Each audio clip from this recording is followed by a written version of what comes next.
A stunning view of Lapland's enchanted forest at dusk, with the northern lights dancing above and a mysterious red fox standing, is a harbinger of the magical story to come. In the frost-cloaked forests of Lapland, where the winter winds sing songs of ancient spirits and the northern lights ripple like a heavenly tapestry, there is a tale whispered around the fire. It is the story of the Fox Maiden, a creature of haunting beauty, a mystery entwined with the wild heart of Finland's icy wilderness. Her story is not just a legend, it is a reminder of the fragile line between worlds and the sacrifices made for love. This is the tale of Eero, a hunter of Lapland, and Aila, the Fox Maiden, whose fates became irrevocably bound beneath the shimmering auroras. The hunt begins. The sun hung low in the sky, casting long shadows over the snow-draped landscape.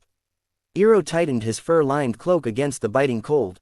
The Sami hunter was known for his skill and patience, but today, he felt an unusual tension humming in the air. For weeks, his traps had been empty, his arrows missing their mark. He blamed a fox, a cunning creature with a coat the color of molten gold and eyes as sharp as a blade. The villagers spoke of this fox in hushed tones. It was said to be a spirit, a trickster who led hunters astray and escaped every snare. But Eero dismissed their warnings. To him, the fox was just an animal, a wily one, but an animal nonetheless. As he trudged through the forest, the snow crunching softly beneath his boots, Eero spotted the delicate paw prints he had been searching for. His pulse quickened. He adjusted the bow slung across his shoulder and followed the tracks deeper into the woods. Hours passed, and the world around him grew quieter. The trees stood tall and ancient, their bare branches reaching skyward like skeletal fingers.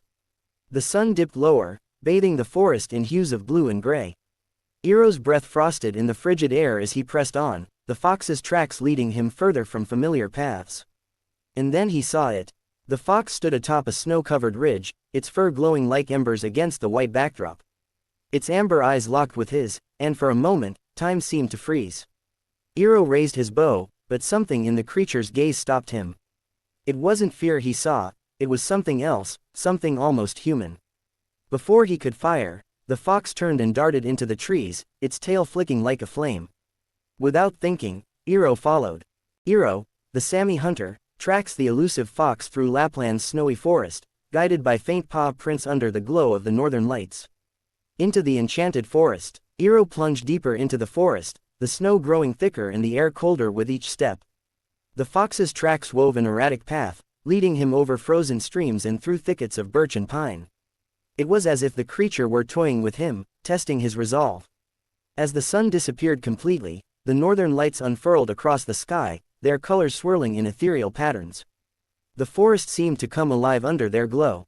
The trees whispered secrets to the wind, and the snow sparkled like crushed diamonds. Eventually, the tracks led Eero to a clearing. It was unlike any place he had ever seen. The ground was carpeted with frost flowers, their delicate petals shimmering in the aurora's light. At the center of the clearing stood a woman. She was unlike any woman Eero had ever encountered. Her hair was the same fiery hue as the fox's fur, cascading over her shoulders in wild waves.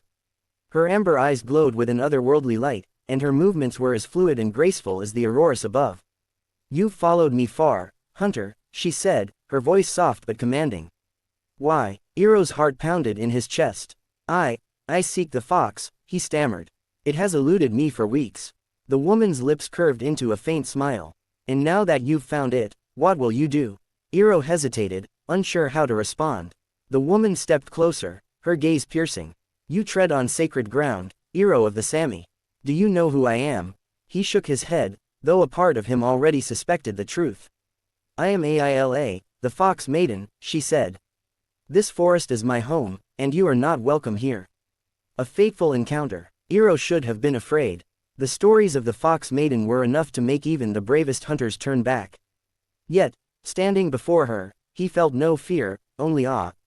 "If you wished to frighten me, you have failed," he said, surprising himself with his boldness.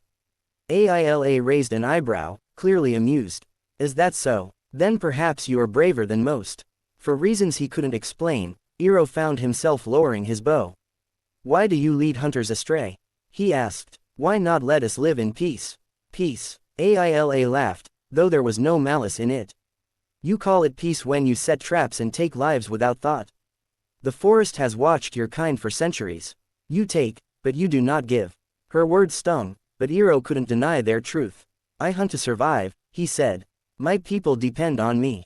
Isla's expression softened. And yet you followed me here, knowing you might not return. I had to see for myself, Iro admitted. To know if you were real.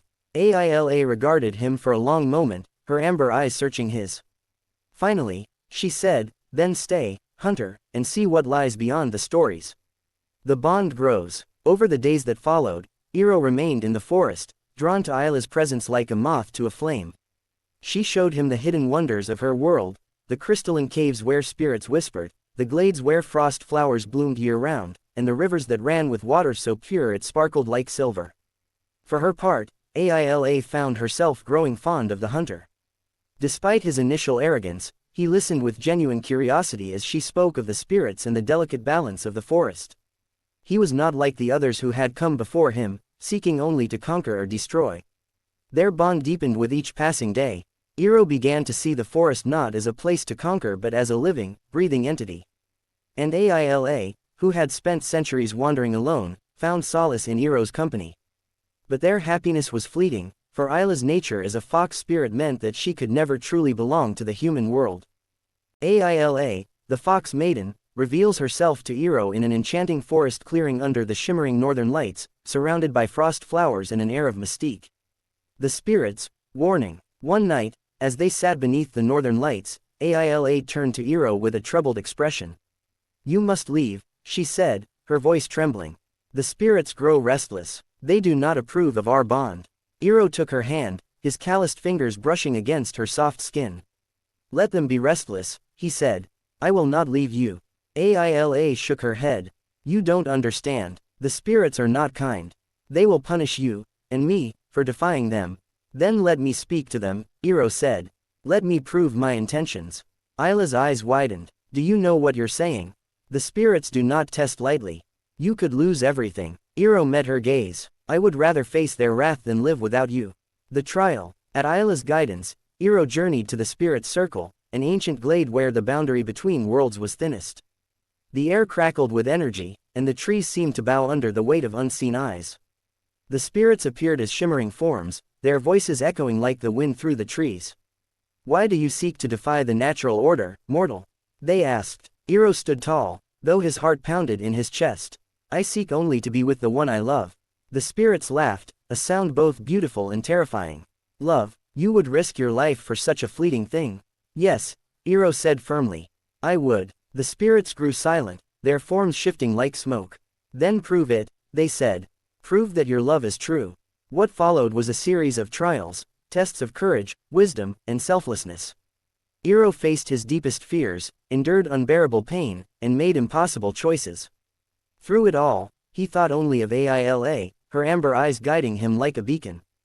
Iro stands resolute in the spirit circle, surrounded by luminous spirits that test his courage and love under the watchful glow of the northern lights. The price of freedom. When the trials ended, the spirits spoke. You have proven your love, mortal. But love always demands sacrifice. Choose. Will you join her in her eternal life as a fox, or will you sever her ties to the forest, making her human but losing your own connection to this world? Iro's choice was clear. Make her human, he said. Let her be free. With his words, the spirits, light flared, blinding him. When it faded, Aila stood before him, fully human. Tears streamed down her face as she embraced him. You gave up everything for me, she whispered. I gave up nothing, Iro replied.